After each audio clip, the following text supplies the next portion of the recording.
Welcome back, folks, to the WP-Tonic This Week in WordPress and SaaS. This is episode 760.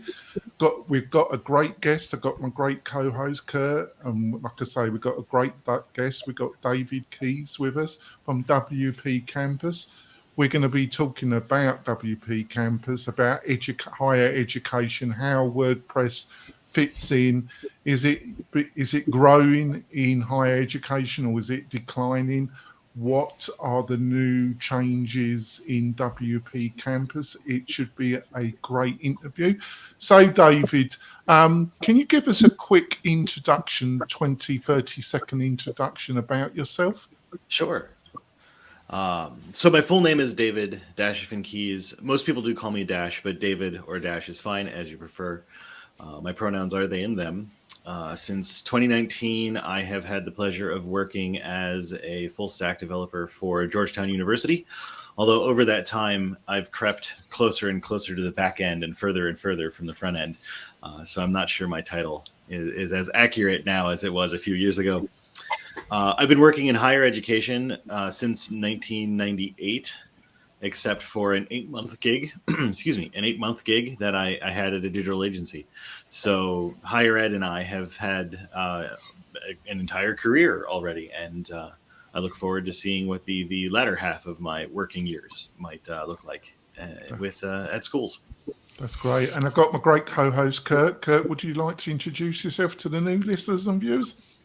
Yeah, certainly. My name is Kurt von Onnen.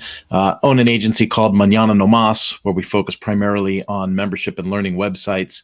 And of course, that's all about getting things done on time and under budget. That's great. And before we go into the main meat and potatoes of this great interview, we've got a couple of messages from our major sponsors. We'll be back in a few moments, folks. This podcast episode is brought to you by Lifter LMS, the leading learning management system solution for WordPress. If you or your client are creating any kind of online course, training-based membership website, or any type of e-learning project, Lifter LMS is the most secure, stable, well-supported solution on the market. Go to lifterlms.com and save 20% at checkout with coupon code podcast20. That's podcast20. Enjoy the rest of your show. Coming back, folks, I just want to point out we've got some great special offers from our major sponsors. Plus, we got a curated list of the best plugins if you're looking to build something on WordPress, which you should be. Instead of having to troll the internet and read a load of stuff, we've done all the hard work for you. So go over to get all this great deals and information. Go over to WP-Tonic/deals, WP-Tonic/deals, and you find all the goodies there. So let's go straight into it, David. So obviously there've been some change. First of all, I'd like you to outline what WPCampus is, and also there's been some major changes in the leadership of the organization recently. Also, maybe you could go into what you see some of the challenges and also some of the opportunities that WPCampus faces in the next year, 18 months. Sure. So WPCampus, WordPress Campus, is a nonprofit organization that focuses on supporting the use of WordPress and the designers, the developers, the system administrators, etc., that support the use of WordPress in higher education. We have, since the mid-2010s, done conferences both in person and virtual to try to do what we can to share knowledge and do all of the same sort of activities that you find at any tech conference, but with a really sort of laser focus on higher ed and how higher ed use of WordPress might be a little different or come with some other constraints that maybe an agency developing for a business maybe doesn't see as regularly. You're not wrong about the leadership changes. For the lifetime of the org up until this year, it has more or less been run by one individual person, the founder of the org. but she is tired of being a one-person show, and the organization reasonably has grown beyond what one person can really handle as effectively. So last year, a group of people, with myself included, undertook the process of writing bylaws documents and setting up all of the necessary bureaucracy and process and systems to transition from sort of what I like to refer to as a benevolent dictatorship into something a little bit more typical for a nonprofit with a board of directors and things of that sort. Yeah. I had the honor of being nominated to join the board of directors, and then was more or less appointed as president. This year was a little bit of a, I don't want to say like a loose process, but like we were the first board. So like there wasn't, we are the ones that sort of determine the way forward. So we more or less people volunteered who were on the board for different roles and positions within the board. And I said, I'll be president, and everybody else took a step backwards. And then I ended up being the president. So yeah, it's kind of amazing to think and to see an organization go through as much change as we did over the course of 6 to 12 months and come out the other side with a pretty functional organization. What helped, I think, is that our community is really quite invested in the org and in the mission and in the goals. So they are happy as long things are going to move smoothly. And I think folks in the org will be happy as long as we continue to do what we promised to do, and that's support WordPress and higher ed. And that's kind of what we're here to do. Oh, that's great. Over to you, Kurt. Hey, thanks, Jonathan. My question is actually more of almost like a follow-up to that. Is what is the role that WordPress has in higher ed and the applications, that you consider as part of this organization? We see a lot of institutions using WordPress because it's free and it relies largely on free technologies. As I'm sure most of the listeners are aware, higher education is already expensive, and as much as the money that higher ed institutions are making and bringing in through tuition dollars and things of that sort, there's still lots and lots of different reasons that the institution is going to look to try to reduce costs where it can. And so something like WordPress and other free PHP-based CMSs are pretty common. And WordPress specifically, we find has at least anecdotally, I don't actually have like quantitative numbers on this one, unfortunately, but anecdotally, WordPress seems to be fairly well liked and somewhat easy to use by folks on campuses that are not necessarily going to be dedicating a full-time programmer or developer to managing the website. Universities are likely to have a staff person who gets assigned to work on a website, maybe as an other duties as assigned kind of role, or they'll have someone like a communications manager or marketer kind of the person in that role using the WordPress site to market and communicate with the students and the staff and the faculty and the parents and alumni. So yeah, we wouldn't be able to do what we do without some kind of content management system. There's too many people at a university that are going to be managing the content of that school. Outside of a very small, specifically focused institution, there's so many departments, so many research centers, so many different ways that people are interfacing and working with the institutional assets and capabilities that without some kind of content management system, the websites would be impossible to maintain. And so WordPress fills the niche that gives us the right cost for the capacity and the scalability to run a whole bunch of websites for a large institution. Excellent. That kind of transitions into the question I was supposed to ask, and that is, what are a couple of the major historical challenges that higher education has faced, with online education over recent years, and kind of like, in your opinion, how do you think that can be overcome? Yeah. So I was a student during the pandemic. I'm getting a master's degree. So I sort of saw both sides of the last few years. I think schools, whether they be primary, secondary schools, higher education, colleges, community colleges, whatever, I think everybody struggled in education from kindergarten to PhD level work over the last few years with how do we educate people when we maybe can't as safely gather in large lecture halls or even small sort of classrooms. WordPress, I think, didn't have a direct impact on online education with respect to the pandemic, only because without some assistive plugins and things of that sort, you may not have been live streaming to a WordPress site or things of that sort. But I do suspect that utilizing tools like WordPress and just the ability to quickly edit and update websites would have been instrumental in getting the word out as schedules changed, as professors maybe had to take a step back if they themselves became ill, as staff persons needed to move around from one place to another in order to support roles that needed to be filled.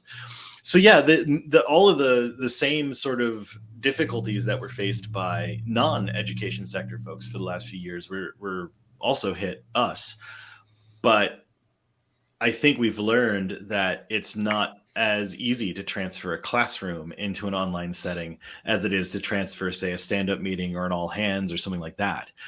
So, yeah, I think that was the biggie. And then there's sort of, I think, always the push and pull of online education, which is how do you make the connection with the people you're in the classroom with.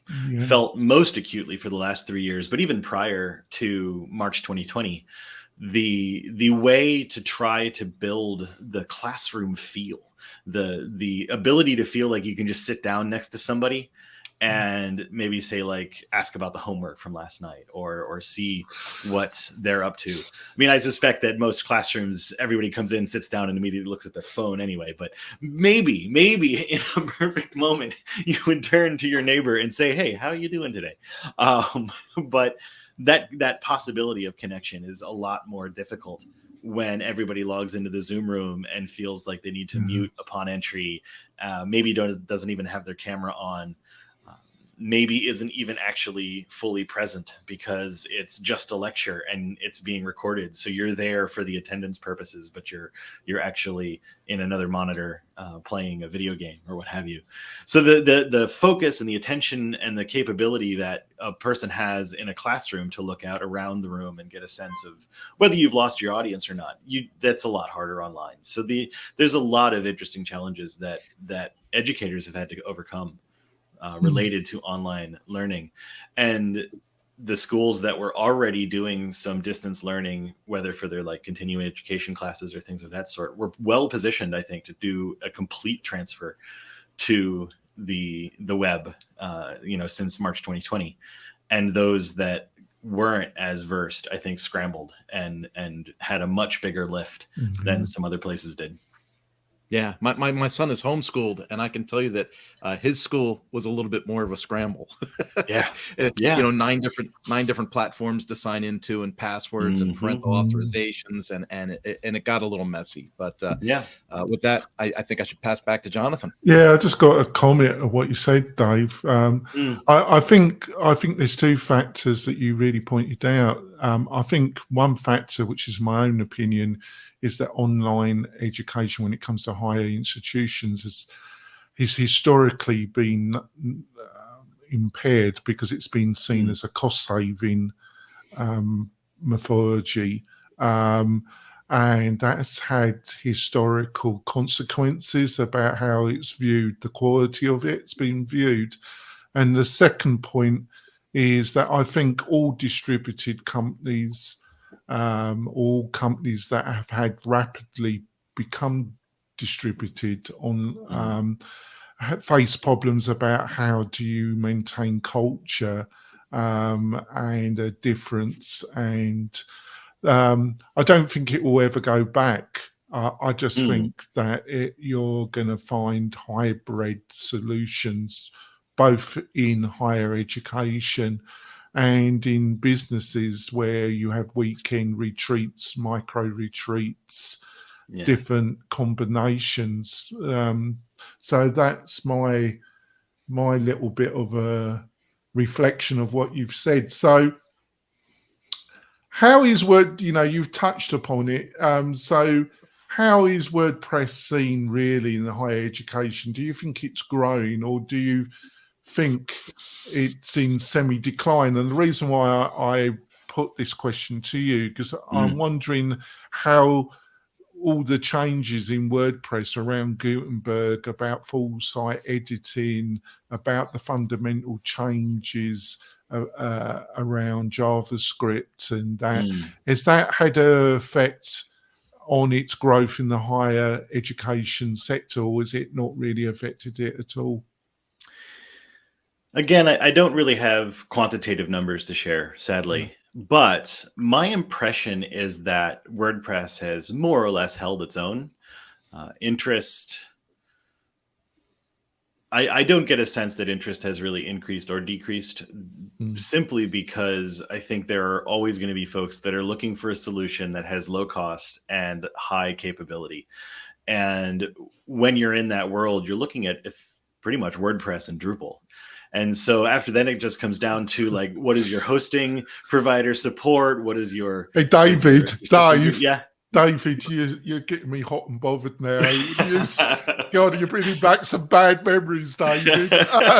Using that word Drupal with me. Yeah. Oh my God, my blood pressure's just, I can feel my heart pumping, David. Yeah, I mean, for Georgetown University, where I work, in 2019, I guess I joined the team in 2019. So it was prior to my joining, the decision was made not only to change hosting providers, but actually to also switch from Drupal to WordPress, because they were on a version of Drupal that was old enough that the lift to go from Drupal whatever to the current version in 2019 was going to be heavier, actually, than converting the entire fleet of hundreds of sites that we manage from Drupal to WordPress. And we jumped right into Gutenberg while it was still in beta too. So we didn't even really give, at least at Georgetown, we didn't give our folks the option to stay with Classic Press or with the Classic Editor, just threw them right into the block editor. So we've had good luck with it though. And the places that I've seen that have continued to use WordPress over the years have also seemed to be slowly moving in the direction of Gutenberg. The block editor's power has become, I think, a little bit more evident to people as time goes on. I think this was my sense personally when it was starting to come out and when it was in beta, was just, why are we doing this? No one's asking for this. What's the point? I'm a complete convert now. I totally get it. Like, this was something that folks who weren't me saw on the horizon and said, we can make web editing a little bit different, and something that feels and looks separate from a Google Doc or from a Word document. And that's actually been really beneficial for our editors.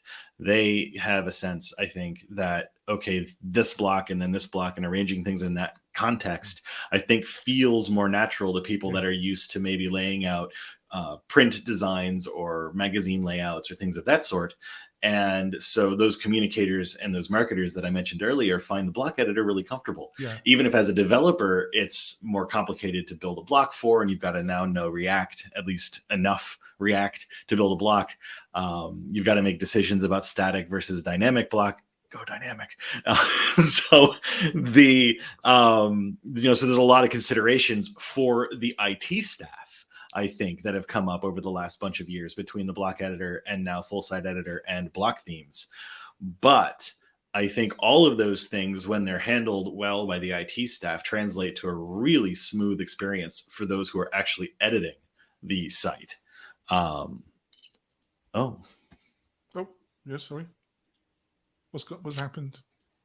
I don't know. Oh, I know what happened. Sorry. Excuse me. I got automatically logged out of my university email, which caused the tab to shift in Chrome. And so I lost track. I apologize it's got a mind of its own. I think that's a good place. The machine is telling us that we need to go for our mid-break. It's been a fascinating discussion. Please continue listening. We've got some great questions for David after we go for our middle break. We will be back in a few moments, folk.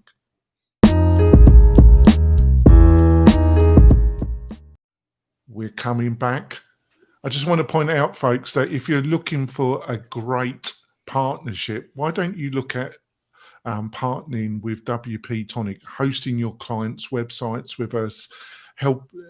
We've got great support packages, so we deal with all the niggly day-to-day problems that drive you crazy. Don't they always ask you for support just before you're going for that trip, that weekend trip, or anything else?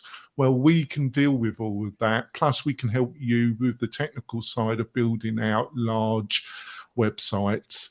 We're a real partnership at WP-Tonic. You can find all this out by going over to WP-Tonic/partners, WP-Tonic/partners, where we run the leading podcast. My team and myself have got over 15 years experience in WordPress.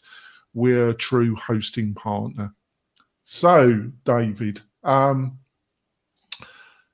throw it over to Kirk. I got lost there, Kirk. So let's throw it over to Kirk there. I get the AI question, and it's interesting because it seems so new, but we seem to be talking about it like all the time. But on the other hand, you're almost tired of it, because it's such a dense topic, right? Comes up all the time. But like, how do you see ChatGPT and AI affecting the higher education segment, especially in terms of the WordPress thing in the next couple of years? I mean, I just jumped into Bard last week and I was like, all right, well, this is better than ChatGPT. It's like, it's just one after another. But how's it affecting you in higher education? It's only a small question, David. Yeah. I think we have only scratched the surface of the impact that we're going to see over the course of the coming years as artificial intelligence becomes more readily available and affects us in ways that we probably can't even think of yet. We all have probably seen the articles about folks that are using ChatGPT to write term papers, or the bots that are passing the bar examination and things of that sort. And we think of these as cute experiments, but like, how would anybody make that happen in a space that is in a classroom? Like, how could you use ChatGPT to cheat on your finals when you're in a room with a proctor?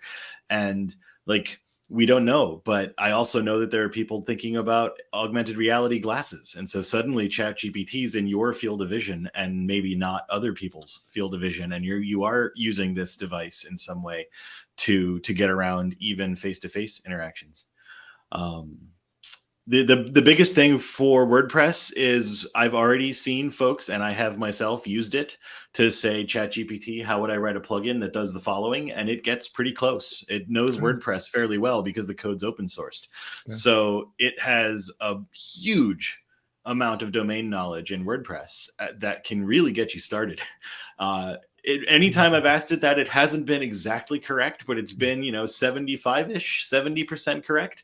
And that's enough to get started. If I was really stumped, if I asked ChatGPT a question, it might give me a new way of looking at trying to get to a solution. I think that for tasks that are extremely straightforward or that have been repeated frequently online, things like changing the length of the excerpt for a post in WordPress, that comes up perennially, and it's something that you end up doing based on the needs of a given site here and there. ChatGPT probably knows how to do that.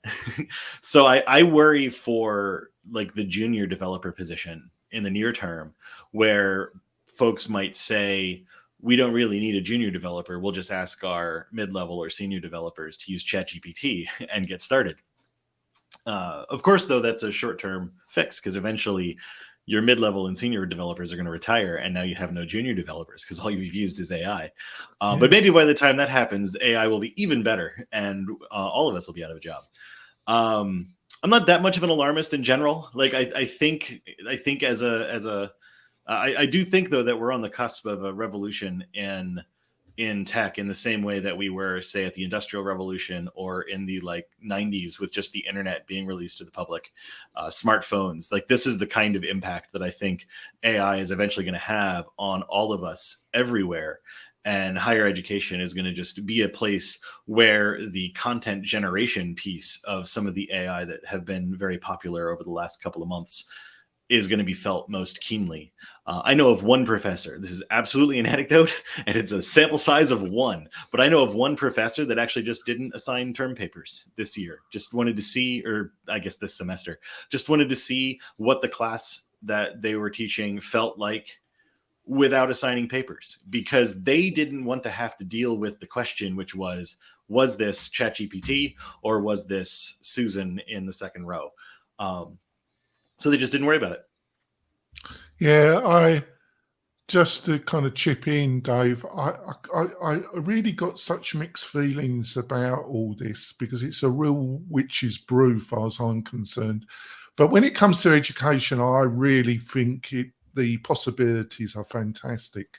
Yeah. The ability to have somebody, artificial intelligence, really giving you individual customized training is going to be just fantastic, because I think one of the struggles is that we've lived through the enormous expansion of information, knowledge being available on your fingertips. You know, a bigger explosion of the availability of knowledge than what we saw with Gutenberg in the 17th century with the printing press. But unfortunately, what we haven't seen, David, is being able to transfer that knowledge into higher education standards and outcome. We've seen an actual disparity between different social economical groups about outcomes. Because I just think it's really hard if you don't get the fundamentals, the foundations of, like, it's like not getting the foundations of a building correct. You can build anything on top, but it's not going to be that great. We've really struggled to really get people, if they're struggling, when they get over, they're facing what I call that knowledge hump, really understanding a subject, which a great teacher can really assist in getting a student that's at that hump, that ready to give up, but they manage to push them forward and overcome that hump. And we've just failed in so many aspects to utilize all this knowledge to really help a lot of students get over the hump. So, but on the other hand, I've noticed that a lot of the writing that ChatGPT provides is very, what I call, benign and 101-ish. It's at best filler, not very good filler. But a lot of websites are filled with articles that are just filler. So it's a kind of duality there. But so I've been waffling along there, David. So what's your response to what I've just outlined? Yeah, I think you're right that the current capabilities of ChatGPT and other systems for content generation are not poor is a bad judgment, because they can get things pretty correct, and they can write copy that has some like good adjectives and calls to action and whatnot, but it's not as polished yet as what a skilled journalist or a skilled communicator is going to be able to do. But they're going to keep getting better. So over time, they might. Sorry to interrupt, David, but they might. Because you already, I think it's more that, somebody actually knows the subject above a certain level. But also you're seeing a lot of the like Reddit, Twitter. You mentioned WordPress being open source, so the data's been available for them to absorb. But you're finding a lot of these other areas where they're being utilizing, like Reddit, they're already talking about walling them off, so they won't have access. Do you think that might affect the actual progress of these systems? A lot of the areas being walled off, that information will only be available for that specific engine, if you understand. Yeah, I think it would, because enough data being removed from the pool that an AI bot would have the ability to analyze will reduce the capabilities of the bot. I have no idea if Wikipedia is thinking about doing this or not, but imagine if Wikipedia said, you know what, we're going to figure out a way to try to make sure that chatbots, at least legitimate chatbots that might listen to the request in the header that says chatbots go away or whatever. Illegitimate chatbots, that's our illegitimate AI bots are that's a separate problem. But losing access to the wealth of knowledge and history that exists in Wikipedia would seem like it would have to hamper the learning capabilities of something like ChatGPT. You couldn't ask it about the War of the Roses and get a cogent response if it couldn't go out and find historical data about what that war was about. So I think if things get locked down, it's going to impact the capability there. It'll be interesting to see if that happens, if we see money exchanging hands, like a researcher that says to an organization that has a lot of these data, we'll give you X dollars. Well, the reason why I mentioned the reason why I mention this, David, because it really affects universities, because universities provide a lot of free courses and information online. So they, in some way, they will be players in this decision to lock down their own IP content in some ways. Do you think that they're aware of the value of their own IP, a lot of universities? I think that's a mixed bag and a mixed question. I think especially because a lot of schools do host class content online, a lot of universities, a lot of higher education systems in general probably feel like there is still something of real value to matriculating and showing up in the classroom, or more recently online, to have the school experience, that there's a social aspect to being a part of the university that a person doesn't get if they're just visiting whatever it is .edu and downloading the course materials. It'll be interesting to see how that changes when something like ChatGPT can farm the content of all of the classes at a given university, especially if there's historical information that might impact the generation of tests or quizzes in the future. My father tells me stories of the fraternity days back in the 70s where they just had reams of tests in a filing cabinet. So if you were taking whatever 101, you could go down to the filing cabinet and riffle through the old tests and pull out a couple of them and study those as sort of a way to maybe get a jump on your classmates who wouldn't have access to those. ChatGPT, if it has access to all of them, might actually be difficult then, as a professor, to say like, well, I have to come up with a whole way of doing new examinations because I can't rely on my old ones because I know that they've been farmed out to the AI. So there's all sorts of things that I think could come up that could change the way that the educators and the administrators have to think about what their content is and how readily available it needs to be. With luck, similar to like the robots text file that can tell bots not to index this portion of a site or things like that, will eventually get similar controls that the honorable forms of ChatGPT and other AIs will respect, so that wherever it is .edu can just say, hey, please stay out of the /courses folder. And that may be enough, but I don't know. There's always the other kind of bot that scrolls around the internet and just grabs the data and doesn't always listen to the polite requests. So no, you're totally right. So let's go on to the next question. I'm gonna twist this question a little bit.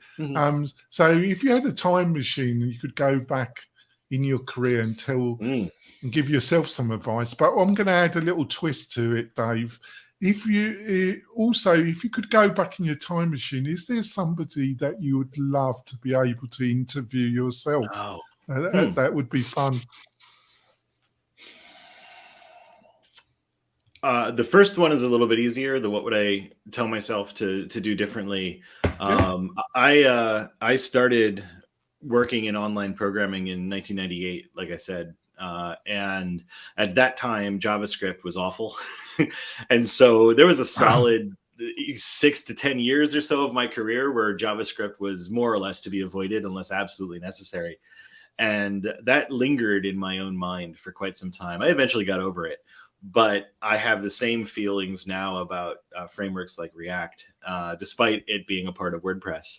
So I think if I could go back in time and give myself some advice, it would be in the early aughts to be like, no, stop, pay attention to JavaScript a little bit better. It's going to become really important over the course of the next 10 and 15 years. And that importance only gets bigger and bigger as tools like React and Vue and back in the day, things like Angular became really great at making the web do just phenomenally cool things that I couldn't even dream about in 1998. So that would pay attention to JavaScript, I think would have been my message to myself back in the day. Who would I like to go back and interview? I don't know. Whoever decided that line endings would be different in Mac and Linux based systems versus Windows, I would love to get those people in a room, lock them up, and force them to come to a. Oh, you're not allowed to change it. You're not allowed. You're getting a bit greedy now, but, Dave. You're not allowed to go back and change history. Okay. You're just allowed to go and talk to somebody. All right. Well, I'd love to. So that's one thing I've never understood fully.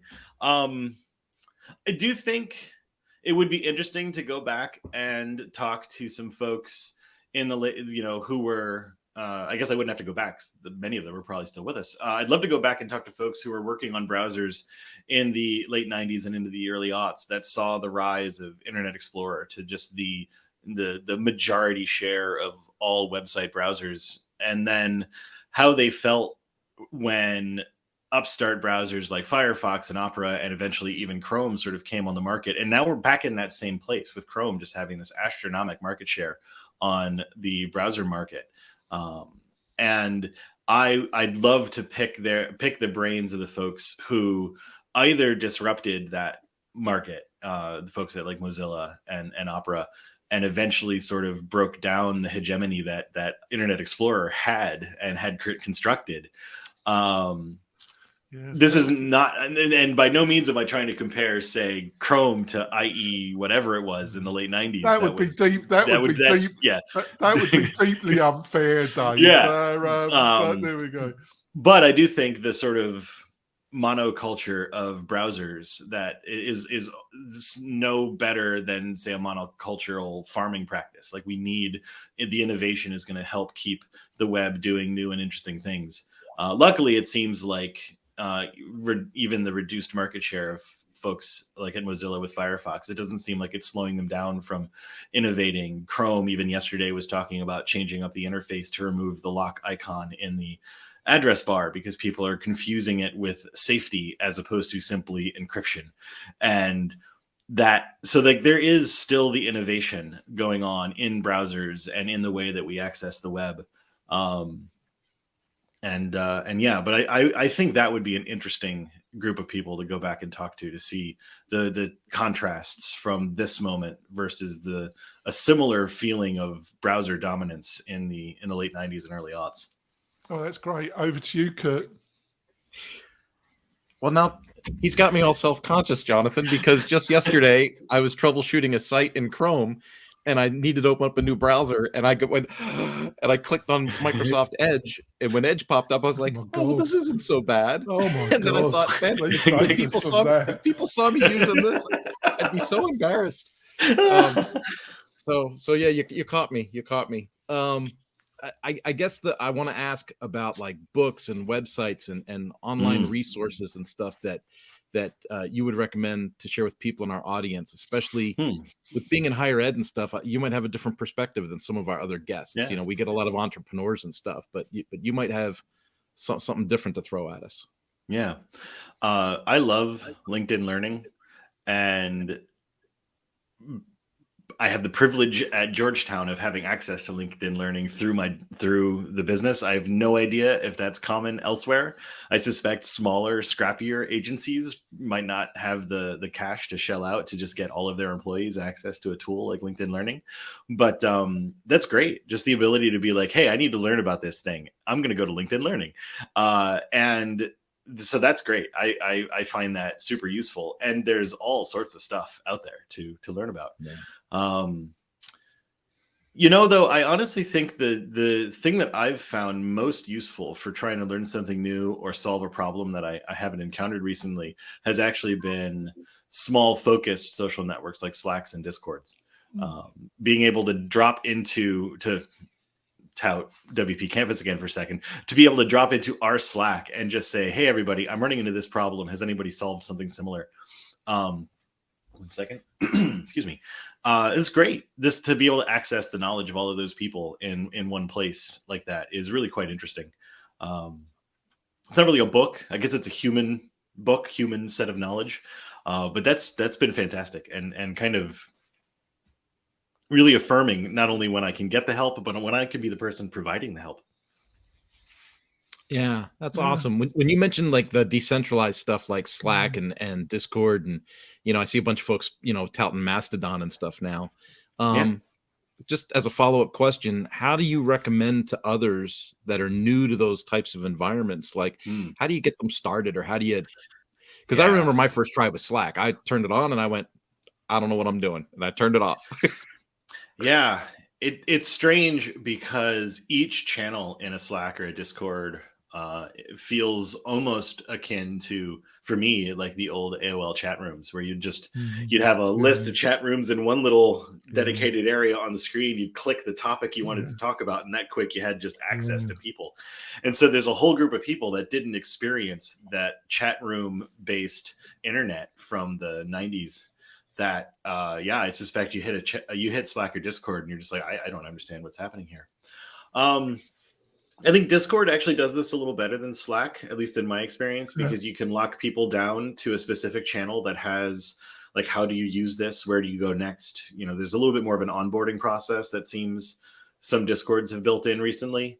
I also think that having an obvious channel or location that is for how to use this is handy, whether it's a space that has pinned articles, but frankly no one can find pinned articles, so so like just a space that says, what do I do here, like a channel named that, or how to use this thing, will, I think, help folks when they get into that space.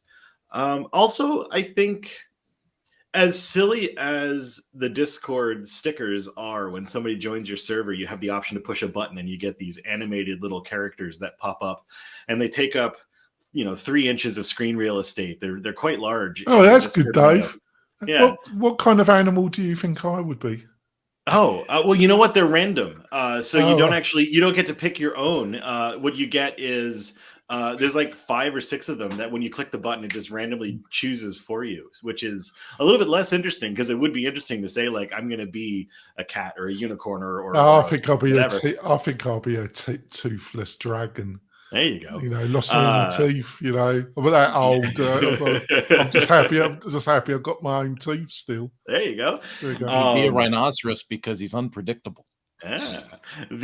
But these stickers create a way that as people join the community, they get sort of a warmer welcome, I think, sometimes than in Slack, where it's just a little note on the screen that says so and so joined the general channel. So that makes a person feel a little bit more welcome, maybe. And I've seen folks that then just sort of say, like, hey, I'm new here, what am I doing? So yeah, I think there are I think as these different tools add features, maybe they'll get even a little bit better at the onboarding process. But you're not wrong, Kurt. These things, especially if you log in and there's 15, 20 channels that are immediately available to you, and the cognitive load of figuring out what you want to listen to and what you want to spend your attention on that's not nothing. And I think those of us that use these tools regularly forget that someone who's not used to them is going to be quickly overwhelmed. Yeah, I think that's great. It's been fantastic talking to you, Dave. Hopefully later on in the year you might consider coming back. Sure.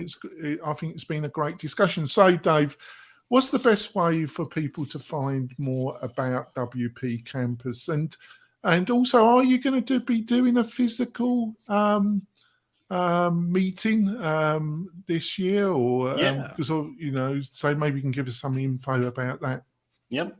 The best thing you can do to learn more about WP Campus is go to WPCampus.org.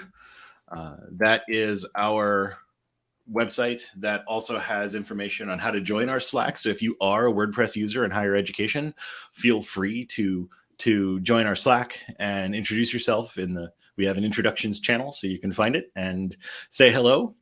We are right now preparing for our conference in July.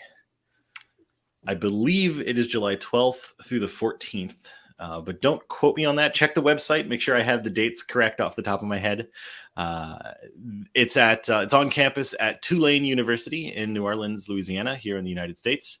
So it's going to be the weather in the deep south in the US in July is going to be hot. It's going to be sticky, but we got buildings with air conditioning, so hopefully we will be good to go. But yeah, this will be our first in-person conference. Well, it's a hybrid conference. You can attend remotely, and I think they were even talking about possibly having a few of the presentations be handled by folks who were remote. But this will be the first time we've offered any in-person opportunities since before March 2020. So, and luckily Tulane, who was supposed to be our 2020 conference location, has been willing to just sort of extend our reservation and our invitation from 2020 to 21 to 22, and now finally to 23, when we will get to go and visit New Orleans and Tulane. Well, so I hope it really goes well, because I know it's been a difficult couple of years dealing with COVID and everything. But I think under your stewardship and your other team members, I can only see great things for WP Campus. So, Kurt, and I'm very supportive of it, cool. David. Thank you. Kurt, what's the best way of people finding out more about you and what you're up to? Thanks, Jonathan. LinkedIn. I say it every week. I'm on LinkedIn all the time, and I'm the only Kurt Von Onen on LinkedIn, which makes me the easiest Kurt Von Onen to find. So we'll connect there. It'll say follow, but hit connect. We'll do a quick call. We'll figure out who each other is, and if there's a way I can add value to you, I'm there to do so. Other than that, anything that's Mañana No Mas online is typically me. And if you search me out on Google, you click on any of those links, and there I'll be. Yeah, and if you want to support the show, folks, please share the show on your social media networks. That's the main way new people are going to find out about the show. So mention us on the show, push it to Facebook, Twitter, whatever platform you utilize, the new ones that we've been discussing, and tell some of your friends about the show. We love for new people to join us. We'll be back next week. We've got some fabulous guests in May. Got some great conversations like what you've just listened to with Dave. We will be back soon, folks. Bye.